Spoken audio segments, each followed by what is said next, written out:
Hello friends, एक बार फिर से स्वागत है आपका हमारे यूट्यूब चैनल शिखर स्टडी पॉइंट पर। दोस्तों, आज के इस वीडियो में बात करने वाले हैं 30 महत्वपूर्ण क्वेश्चनों की, जो कि आपके आगामी सभी एग्जामों के लिए महत्वपूर्ण होगा, जैसे कि उत्तराखंड पुलिस कांस्टेबल एसआई दोनों के लिए, पीडीओ बीपीडीओ कनिष्ठ सहायक पटवारी जिसमें भी उत्तराखंड पूछी जाती है। दोस्तों, उत्तराखंड के साथ ही इसमें हिंदी के भी प्रश्न है, जीके भी है और कंप्यूटर भी है, सब कुछ इसमें मिक्सअप है। दोस्तों, कुछ दिनों तक ये सीरीज हमारी जारी रहेगी, उसके बाद फिर जैसी आपकी डिमांड रहेगी उस तरह के चलेंगे, वरना आप कहेंगे तो 30 क्वेश्चन उत्तराखंड के ही या 30 हिंदी 30 जीके ही, तो ये सब आप पर जो आपकी डिमांड है उस पर निर्भर करता है। दोस्तों, जो कल का जो प्रश्न था पहाड़ पर लालटेन, बहुत सारे दोस्तों ने उसका सही उत्तर दिया था। पहाड़ पर लालटेन ये रचना है दोस्तों मंगेश डबराल, बिल्कुल सही उत्तर दिया था आपने। और भी इनकी रचनाएं जैसे जो एग्जाम में आ सकता है, घर की रास्ता ना, घर का रास्ता, घर का रास्ता, घर की थोड़ी ना, घर पुल्लिंग है तो घर का रास्ता। हम जो देखते हैं ये भी इनका है, हम जो देखते हैं, नए युग्म शत्रु, आवाज़ भी एक जगह है, और ये सब इनकी रचनाएं हैं। और एक और है लेखक की रोटी, ये भी इंपॉर्टेंट है, लेखक की रोटी। और एक बार आयोवा, ये भी इनका है, तो ये सब याद कर लीजिएगा। तो अब शुरू करते हैं दोस्तों आज के इंपॉर्टेंट क्वेश्चनों को। दोस्तों, आज जो आपको बताना है इसका सही उत्तर, ये आपका लिए प्रश्न है सबसे पहले, इसके बाद हम शुरू करेंगे 30 इंपॉर्टेंट क्वेश्चनों को। कुमाऊं परिषद का प्रथम महत्वपूर्ण अधिवेशन कब हुआ था? ऑप्शन है 1917, 1929, 1919 या फिर 1914 में। दोस्तों, बहुत ज़्यादा इंपॉर्टेंट है कुमाऊं परिषद, तो यहाँ से प्रश्न जरूर आएगा। अगर आप कॉपी में लिख लेंगे या कमेंट बॉक्स में लिख लेंगे तो लिख के याद रहेगा। तो दोस्तों, इसको आप जरूर करके जरूर कमेंट बॉक्स में बताइएगा। तो शुरू करते हैं दोस्तों आज के इंपॉर्टेंट क्वेश्चनों को। आज का हमारा दोस्तों पहला प्रश्न है, पंडित गोविंद बल्लभ पंत, पंडित गोविंद बल्लभ पंत हिमालय पर्यावरण एवं विकास संस्था या विकास संस्थान उत्तराखंड के किस जनपद में कार्यरत है या किस जनपद में स्थित है? देहरादून, अल्मोड़ा, हरिद्वार या फिर पिथौरागढ़? इंपॉर्टेंट क्वेश्चन है दोस्तों, इसका सही उत्तर है अल्मोड़ा में स्थित है ये पंडित गोविंद बल्लभ पंत हिमालय एवं पर्यावरण विकास संस्थान। इंपॉर्टेंट क्वेश्चन है।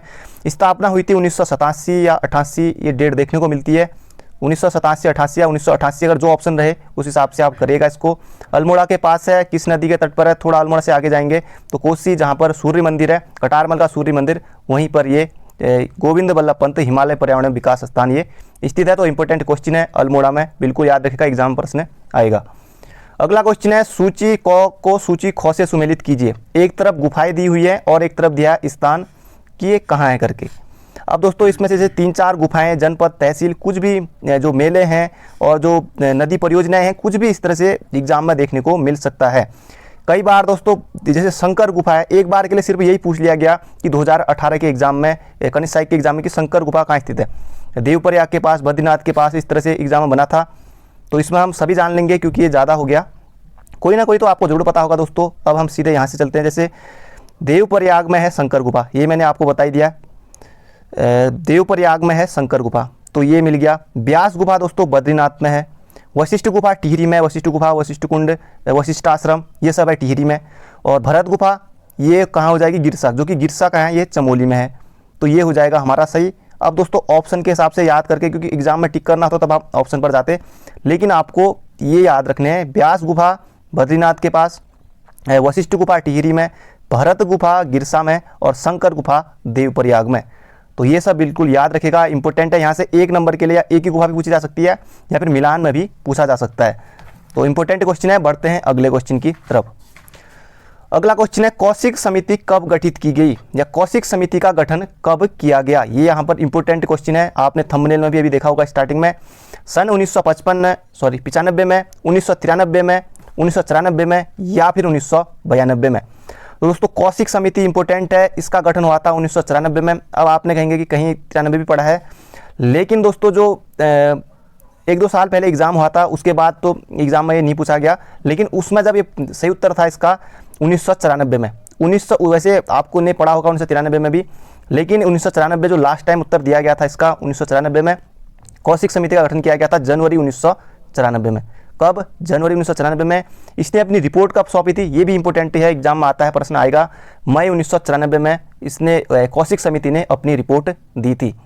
कौशिक समिति ने अपनी रिपोर्ट दी थी। और उत्तराखंड में कितने मंडल बनाने की बात की थी? तो 3 मंडल बनाने की बात की थी, जो कि आपने हाल में देखा होगा, हालांकि अब वापस ले लिया गया वो। 3 मंडल बनाने की इसमें बात की गई थी कौशिक समिति के द्वारा। और कितने जिले? अभी आपको पता है कि 13 जिले हैं, लेकिन इन्होंने जो कौशिक समिति ने अपनी रिपोर्ट में 14 जिले गठित करने की भी इसमें जो कि मांग की थी। तो इंपॉर्टेंट क्वेश्चन है, कौशिक समिति 1994, बिल्कुल आपके मुहजबानी पर ये याद होना चाहिए। अगला क्वेश्चन है, साक्षरता दर के मामले में 2011 के जनगणना के अनुसार उत्तराखंड भारतीय राज्यों में किस स्थान पर है। इंपॉर्टेंट क्वेश्चन है दोस्तों, इसी जनगणना को याद करके आपको इस साल सिलेक्शन लेना है।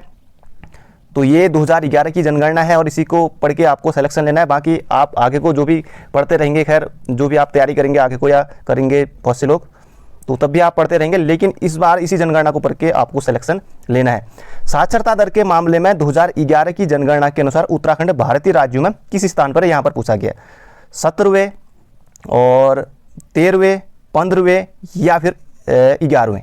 तो इसका सही उत्तर हो जाएगा दोस्तों, ये इंपॉर्टेंट है, 17वें नंबर पर है हमारा राज्य 2011 की जनगणना के अनुसार भारतीय राज्य में। यानी कि भारत के जैसे वर्तमान में 28 राज्य हैं, 8 केंद्र शासित प्रदेश हैं, तो उन 28 राज्यों में जो है पहले 29 थे लेकिन अब 28, तो 17वें क्रम पर है, तो ये बिल्कुल याद रखेगा। और पुरुष साक्षरता में बात करें तो पुरुष साक्षरता में जैसे पूरे भारत में तब नंबर आता है 13वें नंबर पर है, 13वें नंबर पर है, ये भी इंपॉर्टेंट है, एग्जाम में जरूर प्रश्न बन सकता है। और महिला साक्षरता में बात करें पूरे भारत में तब 20वें नंबर पर है, तब 20वें नंबर पर है, ये सभी याद रखेगा।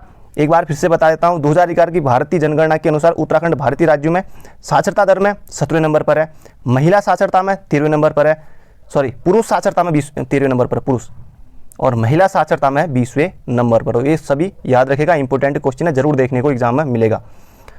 अगला क्वेश्चन है, राज्य में राजस्व पुलिस व्यवस्था कब से लागू है, 1856, 1862, 1874, 1892। तो दोस्तों आपने भी बिल्कुल सही सोचा है, इसका सही उत्तर ऑप्शन नंबर सी हो जाएगा, 1874 से राजस्व पुलिस व्यवस्था लागू है, जो कि वर्तमान में भी है। यानी कि जो राजस्व व्यवस्था यानी कि जो राजस्व पुलिस होती है, पटवारी के भी पद आने वाले हैं बहुत जल्दी, अभी पता नहीं कब तक आते हैं, लेकिन उम्मीद है कि जरूर आएंगे। 460-62 पद है और ठीक ठाक लेवल की जॉब है, तो आपके लिए एक अच्छा मौका यहाँ भी है। और पटवारी के पद दोस्तों 1874 में कौन था, तो उस समय हेनरी रैमजे या फिर रामजे साहब, ये उस समय हमारे कुमाऊं कमिश्नर थे। 1856 से लेके 1884 तक यही थे, तो उसके बीच में 1874 में, तो उस समय किस कमिश्नर के समय लागू हुई, तो यही हेनरी रैमजे, इस तरह से भी बन सकता है। 1856 से आगे तो 1857 में कुमाऊं कमिश्नर कौन थे, 1857 की क्रांति के समय, तब भी हेनरी रैमजे, ये जितनी भी घटनाएं हुई हैं। और पटवारी के पदों का सर्जन किया था दोस्तों, ये इंपॉर्टेंट है, पटवारी के जो पदों का सर्जन किया था 1819 में, ये क्या था, ट्रेल महोदय के द्वारा पटवारी के पदों का सर्जन किया गया था, ये भी इंपॉर्टेंट है। 1819 में आबकारी विभाग, ये भी 1822 में, और बहुत सारे जो विभाग हैं वो भी ट्रेल के द्वारा ही उस समय बनाए गए थे। तो 1822 में आबकारी, तो ये भी इंपॉर्टेंट है। इसका सही उत्तर राजस्व पुलिस व्यवस्था 1874 से लागू है। अगला क्वेश्चन है, कालिदास ने अभिज्ञान शाकुंतलम की रचना पौड़ी स्थित कड़वाश्रम में की थी, जो कि किस नदी के तट पर स्थित था, यमुना, भागीरथी, अलकनंदा या फिर मालिनी। अब दोस्तों पहली बात तो एक कालिदास की रचना अभिज्ञान शाकुंतलम, एक क्वेश्चन आपका ये बन गया। कालिदास ने, और पौड़ी में कड़वाश्रम कहाँ स्थित है, पौड़ी में, एक क्वेश्चन ये बन गया। कई बार ये भी बना है कड़वाश्रम कहाँ स्थित है, अब ये आपको बताना है कि किस नदी के तट पर स्थित है। तो इसका सही उत्तर हो जाएगा, मालिनी नदी के तट पर स्थित है कड़वाश्रम।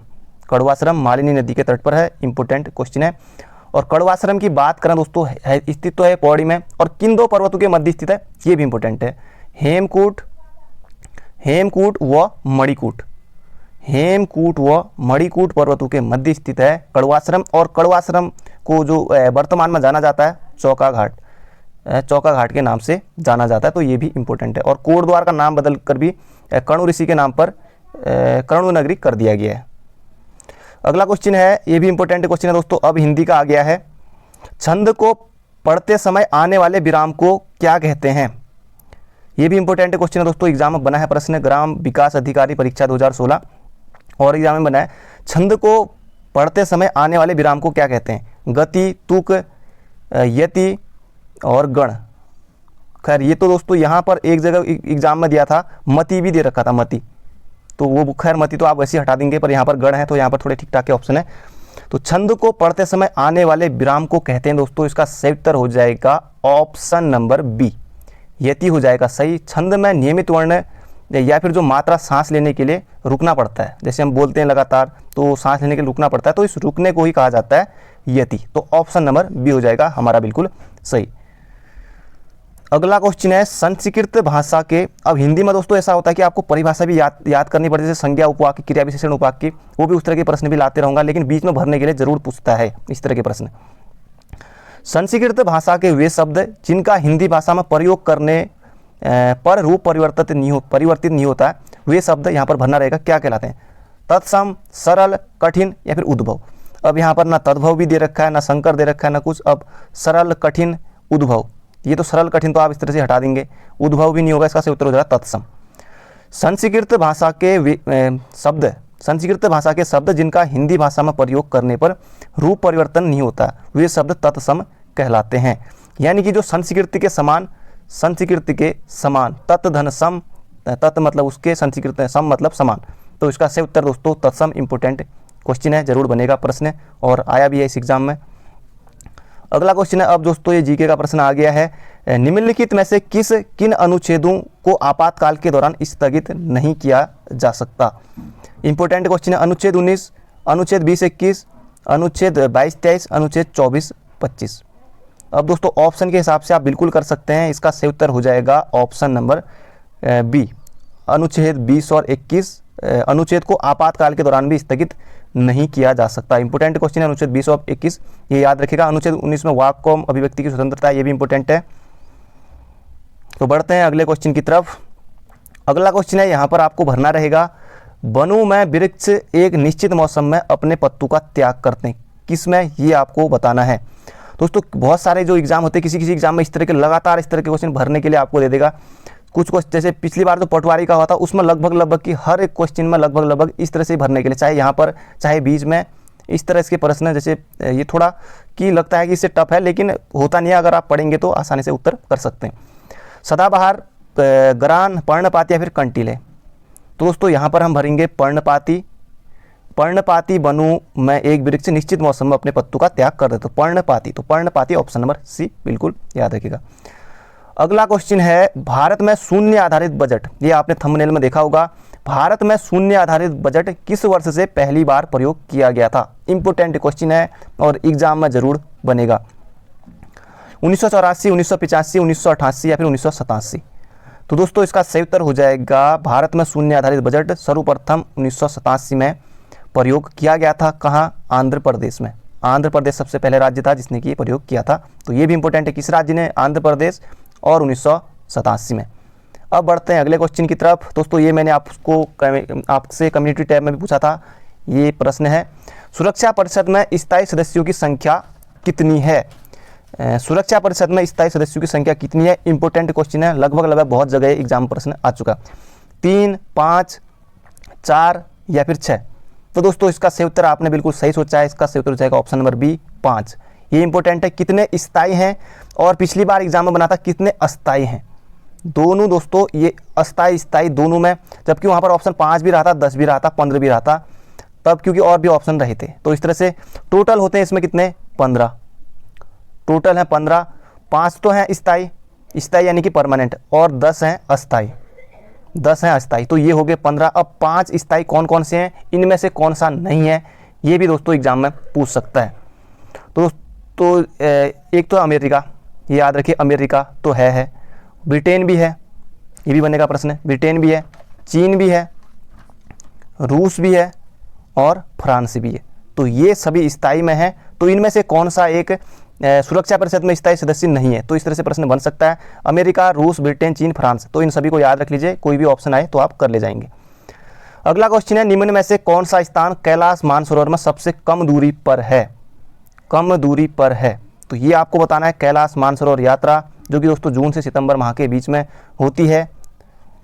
नारायण आश्रम, मायावती आश्रम और अनासक्ति आश्रम है तवा घाट। अब दोस्तों 2 आश्रम तो वैसे हट जाएंगे। मायावती आश्रम कहाँ है? कई बार एग्जाम में बना है प्रश्न, कहाँ है? चंपावत में, लोहा घाट के पास स्थित है, ये ऑप्शन आपका कट गया। अनासक्ति आश्रम बागेश्वर में है, तो ये भी आपका कट गया, बागेश्वर कौसानी में है। कई बार यही बना है कि अनासक्ति आश्रम किस जिले में है, तो बागेश्वर में, फॉरेस्ट गार्ड में ही बना है। मायावती आश्रम कई बार कितने एग्जाम में बन चुका है, ये 2 ऑप्शन आपके हट गए। अब नारायण आश्रम जरूर पिथौरागढ़ में है, लेकिन वो भी दूर है। नारायण आश्रम की स्थापना स्वामी नारायण स्वामी के द्वारा 1936 में की गई थी, तो ये भी नहीं होगा। ये हो जाएगा तवा घाट, तो ऑप्शन नंबर डी हो जाएगा इनमें से सही उत्तर, तवा घाट सबसे कम दूरी पर है। तो इंपॉर्टेंट क्वेश्चन है, ये बिल्कुल याद रखिएगा।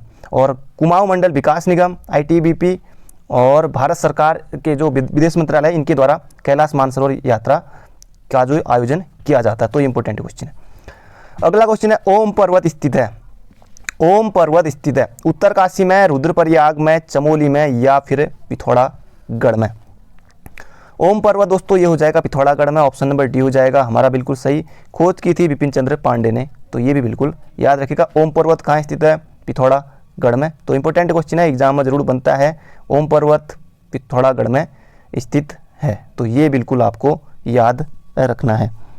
पढ़ते हैं अगले क्वेश्चन की तरफ। अगला क्वेश्चन है, निम्न में से किस पुस्तक को मुकुंदी लाल ने लिखा है? बैरिस्टर मुकुंदी लाल ने। Some notes on Molaram, Garhwal painting, Garhwal school of painting या फिर ये सभी। तो दोस्तों इसका सही उत्तर हो जाएगा ये सभी। Some notes on Molaram, Garhwal painting और गढ़वाल स्कूल ऑफ पेंटिंग सभी लिखी हैं मुकुंदी लाल, बैरिस्टर मुकुंदी लाल ने। मुकुंदी लाल का जन्म हुआ था 1885 में चमोली के पाटली गांव में। तो ये भी बिल्कुल याद रखेगा। बड़े वकील थे और राजनीति में भी थे। राजनीति त्यागने के बाद ये साहित्य के क्षेत्र में आए हैं बैरिस्टर मुकुंदी लाल। तो कई बार 1 नंबर के लिए भी गढ़वाल पेंटिंग किसकी है, सम नोट्स ऑन मोलाराम किसकी है, इस तरह से पूछा है। यहाँ पर सभी हैं तो सभी करने में कोई दिक्कत नहीं, तो ऑप्शन नंबर डी। अगला क्वेश्चन है, गढ़वाल क्वीन कहा जाता है या गढ़वाल का क्वीन किस पर्वत को कहा जाता है? अभी हाल ही में एग्जाम में भी बना था और एग्जाम में भी बनेगा। नीलकंठ पर्वत, नील पर्वत, सुमेरु पर्वत, हिमालय पर्वत। अब हिमालय पर्वत तो अलग है, आपको भली बात ही पता है, ये ऑप्शन होगा नहीं।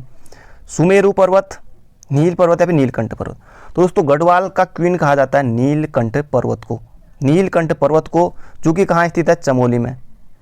चमोली में स्थित है। एक वीडियो में, पिछली वीडियो मैंने बता दिया थी ये पौड़ी में है, लेकिन इसका सही उत्तर है दोस्तों चमोली में।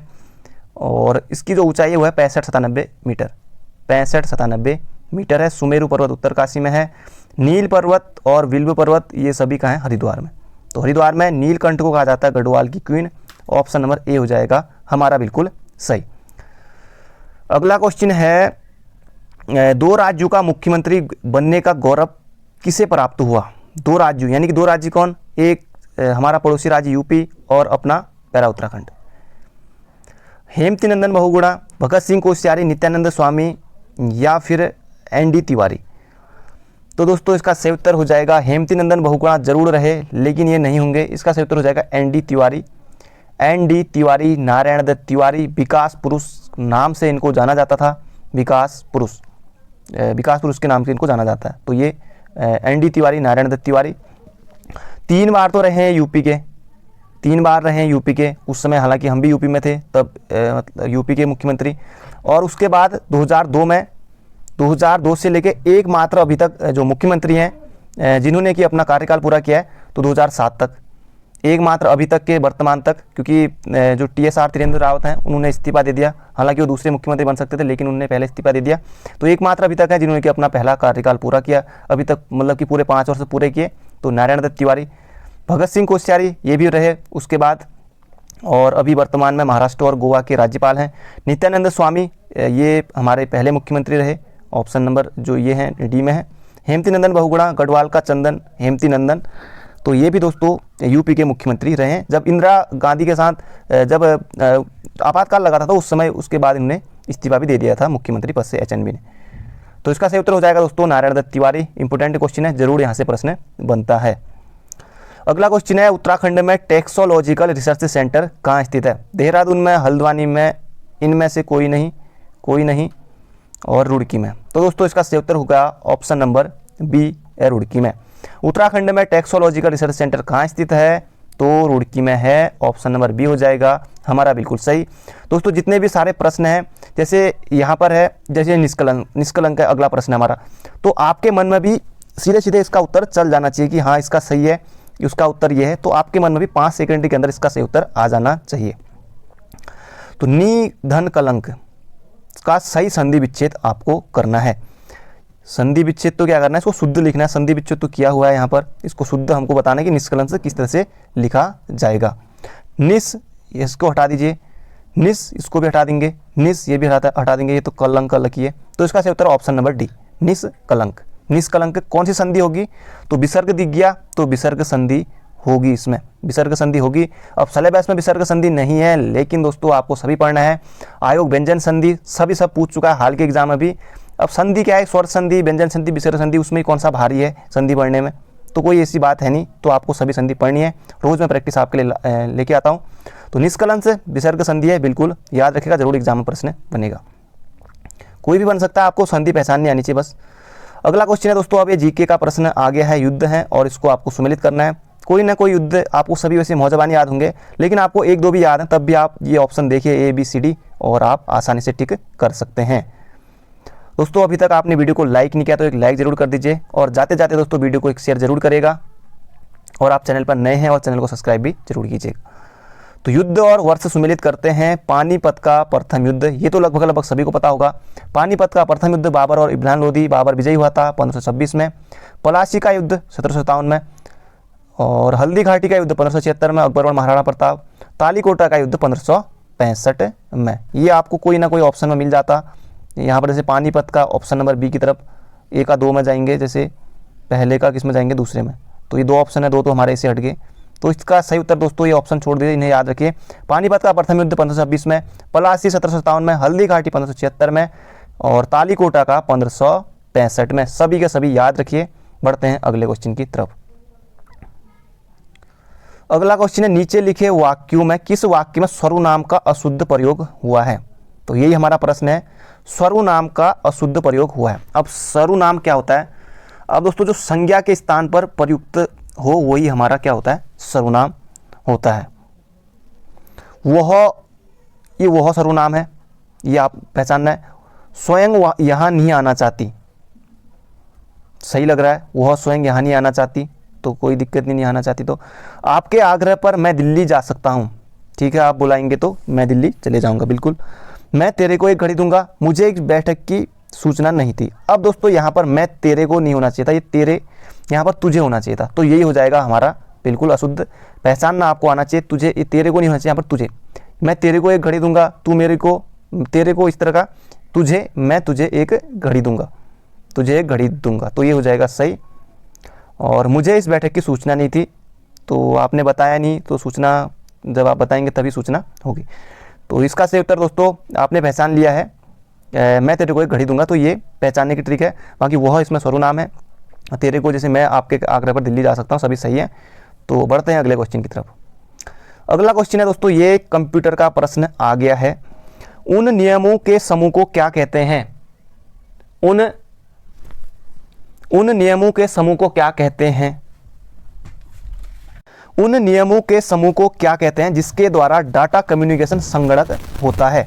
प्रोटोकॉल, इंटरनेट, टोपोलॉजी, या फिर इनमें से कोई नहीं। तो दोस्तों इसका सही उत्तर हो जाएगा टोपोलॉजी नहीं, इंटरनेट नहीं, प्रोटोकॉल। प्रोटोकॉल ऑप्शन नंबर है। उन नियमों के समूह को क्या कहते हैं जिसके द्वारा जो डाटा है कम्युनिकेशन का संगणक होता है, तो प्रोटोकॉल कहलाता है। बढ़ते हैं अगले क्वेश्चन की तरफ। अगला क्वेश्चन है, निम्न में से कौन सा दिन अंतर्राष्ट्रीय महिला दिवस के रूप में मनाया जाता है। इंपोर्टेंट क्वेश्चन है। 8 जनवरी को, 8 फरवरी को, 8 अप्रैल को, 8 मार्च को। सभी सब 8 हैं, लेकिन 8 मार्च ऑप्शन नंबर जो सी है ये बिल्कुल आपको याद होगा। तो इस तरह से भी एग्जाम प्रश्न बन जाता है, जैसे कि अंतर्राष्ट्रीय महिला दिवस कब मनाया जाता है, 8 मार्च को। राष्ट्रीय पंचायती राज दिवस कब मनाया जाता है, 24 अप्रैल को। कोई भी दिवस हो, एग्जाम प्रश्न जरूर बनते हैं। तो बढ़ते हैं अगले क्वेश्चन की तरफ। अगला क्वेश्चन है, भारतीय संसद में होते हैं लोकसभा, राज्यसभा और भारत के राष्ट्रपति का कार्यालय। लोकसभा और राज्यसभा, लोकसभा, राज्यसभा और प्रधानमंत्री कार्यालय, उपरोक्त में से कोई नहीं। तो उपरोक्त में से कोई नहीं तो हटा देते हैं। भारतीय संसद में दोस्तों लोकसभा, राज्यसभा और राष्ट्रपति को मिलकर बनती है संसद। संसद के अंग कितने हैं, तो 3 हैं। सदन सदन है जैसे लोकसभा और राज्यसभा, ये 2 हैं। तो ये बिल्कुल याद रखिएगा। अनुच्छेद की बात करें दोस्तों, लोकसभा पहले 79 में आती है, ये संसद 80 में आती है, राज्यसभा अनुच्छेद 80 में, अनुच्छेद 81 में है लोकसभा। तो एक तो ये आपने याद रखना है। और राष्ट्रपति दोस्तों 52 से लेकर 62 तक ये सब राष्ट्रपति में है, तो ये बिल्कुल याद रखिएगा। बढ़ते हैं अगले क्वेश्चन की तरफ। अगला क्वेश्चन है, टनकपुर का पुराना नाम क्या है। टनकपुर का पुराना नाम क्या है। बहुत से जो तैयारी करते हैं उन्होंने शायद नाम ना सुना हो, लेकिन जो और जगह से होंगे जिन्होंने पढ़ा होगा जरूर आपने नाम सुना होगा। ग्रास्टिनगंज, कारबेटगंज, करजनगंज, या उपरोक्त में से कोई नहीं। तो टनकपुर का पुराना नाम दोस्तों ग्रास्टिनगंज। तो ऑप्शन नंबर ए हो जाएगा हमारा बिल्कुल सही, टनकपुर, जो कि चंपावत के दोस्तों बनबसा है। टनकपुर, चंपावत, बनबसा, तो यहाँ पर स्थित है टनकपुर। और ब्रह्मदेव मंडी भी यहीं स्थित थी टनकपुर में। और टनकपुर में पूर्णागिरि मंदिर, जो पूर्णागिरि शक्तिपीठ है जहाँ उत्तराखंड का सबसे बड़ा मेला लगता है, वहीं स्थित है टनकपुर। तो टनकपुर है, टनकपुर का पूरा नाम गृष्टिनगंज। टनकपुर की स्थापना को जो बसाने का श्रेय जाता है वो जाता है मिस्टर टलक को। टलक को, तभी नाम है टनकपुर। तो ये बिल्कुल याद रखिएगा। बढ़ते हैं अगले क्वेश्चन की तरफ। जब 1880 में ब्रह्मदेव मंडी बह गई थी, जो कि टनकपुर यहीं स्थित थी, तो फिर उसके बाद टनकपुर को बसाया गया था। बढ़ते हैं अगले क्वेश्चन की तरफ। अब दोस्तों कुछ ही क्वेश्चन और बचे हैं, लगभग हमारे 27 मिनट हो गए हैं। निम्न में से किसने भू राजस्व में भ्रष्टाचार को वैध कर दिया? फिरोज शाह तुगलक, शेर शाह, मलिक अंबर या फिर इनमें से कोई नहीं। तो किसने भू राजस्व में भ्रष्टाचार को वैध कर दिया था? तो इसका सही उत्तर हो जाएगा फिरोज शाह तुगलक ने किया था। इंपॉर्टेंट क्वेश्चन है, सीधे सीधे एग्जाम में बनेगा कि किसने जो भू राजस्व विभाग है उसमें भ्रष्टाचार को वैध किया था। तो ये हो जाएगा फिरोज शाह तुगलक। फिरोज शाह तुगलक दोस्तों इसी के समय गरुड़ ज्ञानचंद दिल्ली गया था इससे मिलने, जो गरुड़ ज्ञानचंद और गरुड़ की उपाधि, तो फिरोज शाह तुगलक ये हो जाएगा इसका सही उत्तर। भू राजस्व विभाग में भ्रष्टाचार को इसने वैध किया था। बढ़ते हैं अगले क्वेश्चन की तरफ। अगला क्वेश्चन है, किस वर्ष बर्मा म्यांमार भारतवर्ष से अलग हुआ? इंपॉर्टेंट क्वेश्चन है, एग्जाम में प्रश्न जरूर बनता है। 1920, 1927, 1947, 1937। तो इसका सही उत्तर ऑप्शन नंबर सी, 1937 में म्यांमार बर्मा भारत से अलग हुआ। और भारत शासन अधिनियम के तहत, भारत शासन अधिनियम 1935 के तहत ये भारत से अलग हुआ। इंपॉर्टेंट क्वेश्चन है, एग्जाम में जरूर प्रश्न बनेगा। अगला क्वेश्चन है, हिंदी की कितनी प्रमुख बोलियां हैं? 15, 17, 19, 21। तो दोस्तों हिंदी की जो प्रमुख बोलियां हैं इनकी संख्या है 17। इंपॉर्टेंट क्वेश्चन है, 17 याद रखिएगा। अगला क्वेश्चन है, उत्तराखंड में क्षेत्रफल की दृष्टि से 3 अवरोही क्रम में सबसे बड़े जिले कौन से हैं? अब दोस्तों इसमें फिर उत्तरकाशी चमोली वाली बात हो जाती है, लेकिन आयोग 2-3 पेपरों में कि उत्तरकाशी को दे चुका है।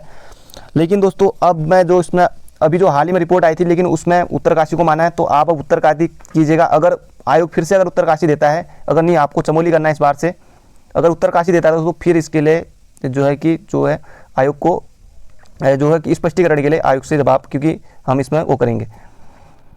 तो इसमें दोस्तों हम जाएंगे, क्योंकि ऑप्शन है सबसे पहले चमोली, तो चमोली 2 में, चमोली के बाद उत्तरकाशी आएगा, तो पौड़ी तो आएगा नहीं, तो ये हो जाएगा ऑब्जेक्शन के लिए देंगे, तो उसका उत्तर हो जाएगा चमोली, उत्तरकाशी, पौड़ी।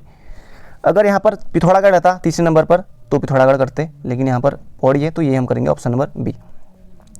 अगला क्वेश्चन है, शंकराचार्य ने बद्रिकाश्रम में स्थित मूर्ति को कहाँ से निकाला था? नारद कुंड से, गंगा नदी से, गौरी कुंड से, हेमकुंड से। तो गौरी कुंड दोस्तों रुद्रप्रयाग में है।